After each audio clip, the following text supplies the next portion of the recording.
Hello প্রিয় দর্শক, স্বাগতম মজার গল্প ঘর। একটা ছোট্ট অনুরোধ, আমাদের এই মজার গল্প ঘর পেজটাকে ফলো করে রাখুন আর ইউটিউবে সাবস্ক্রাইব করে দিন।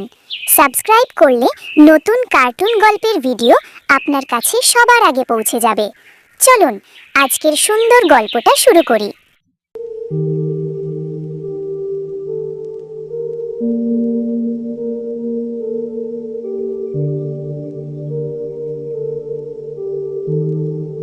চরনিশান গ্রামটা নদীর ধারে। সকালে কুয়াশা নামে।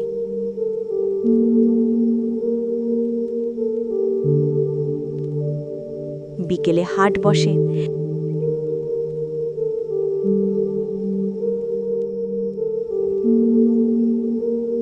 এই গ্রামের সবচেয়ে জোরে শোনা যায় একটাই জিনিস, রফিক বড়াইয়ার কণ্ঠ।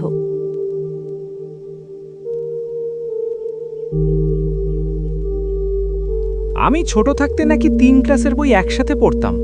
আমার বুদ্ধি না থাকলে এই গ্রামে কেউ ঠিকমতো হাঁটতেও পারত না। চা নেবেন না বক্তৃতা? বক্তৃতা ফ্রি, চা পড়ে। লোকজন হাসে, কিন্তু সেই হাসির ভেতরে বিরক্তি জমে, কারণ অহংকার প্রথমে মজা, পরে বিষ।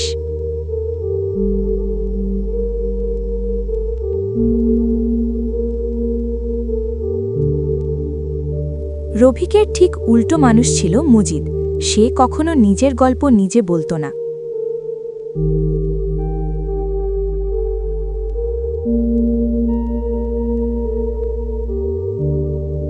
কাজ থাকলে ডাক দিও, কথা পড়ে। সে কারো জমিতে ফসল তুলতে সাহায্য করে,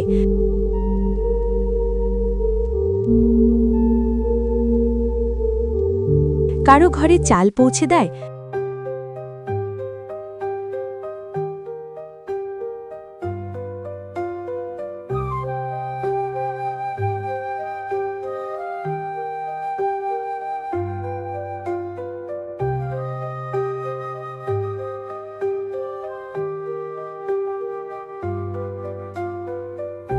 এই লোকটা সারা জীবন অন্যের পায়ে দাঁড়িয়ে থাকবে। কিন্তু নীরব মানুষটার পায়েই ভর করে গ্রামটা দাঁড়িয়েছিল, এটা কেউ তখনও বুঝতে পারেনি।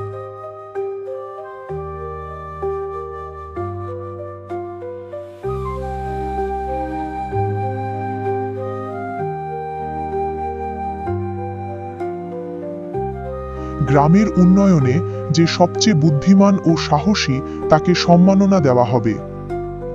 এই সম্মাননা মানে আমার জীবনের স্বীকৃতি। কিন্তু বুদ্ধি কি শুধু কথায়? রফিক ইতিমধ্যে নিজের নামের ব্যানার কল্পনা করছে।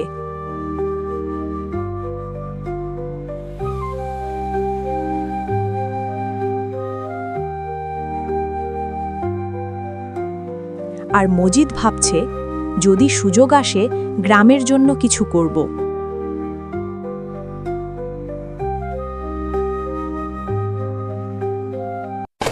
এক রাতে আকাশ কালো হয়ে গেল।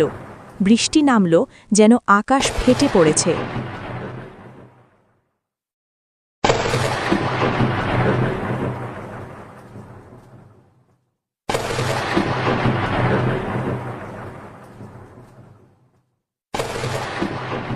পানি ঘরে ঢুকছে। আমি তো বক্তৃতার মানুষ, কাজের না। ভয় পেও না, সবাই একসাথে থাকলে বাঁচব। মজিদ প্রথমে বৃদ্ধদের বের করল, তারপর শিশুদের। বড়াই তখন কোথাও নেই।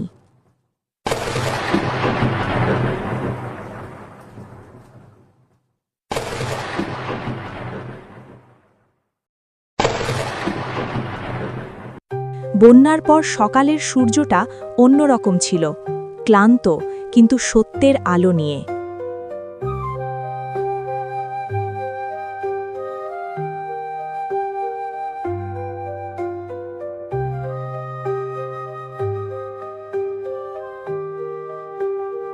কাল রাতে কে নেতৃত্ব দিয়েছে?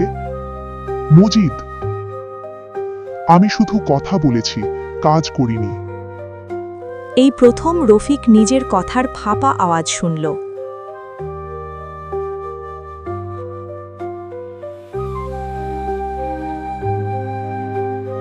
আমি ভাবতাম বড় গলায় কথা বললেই মানুষ বড় হয়। মজিদ শান্তভাবে। মানুষ বড় হয় দায়িত্বে। অহংকার ভাঙে কাঁচের মতো, শব্দ কম, ব্যথা বেশি।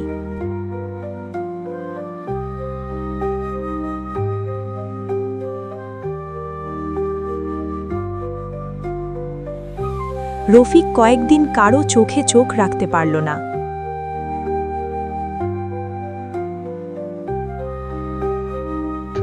আমি কি সত্যি এতটা ফাঁপা ছিলাম? ফাঁপা না হলে ভরাট হবার সুযোগ পেতা না। রফিক এখন সকালে কাজে যায়।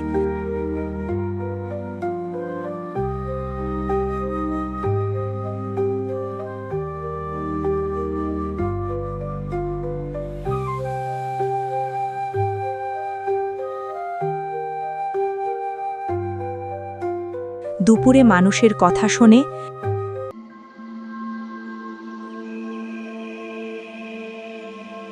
রাতে নিজের ভুল নিয়ে ভাবে।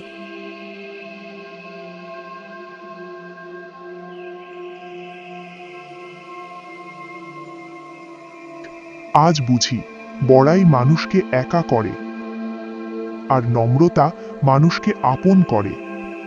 কিসের বড়াই কররে মানুষ? যেদিন বিপদ আসে সেদিন কথা নয়, কাজই দাঁড়ায়।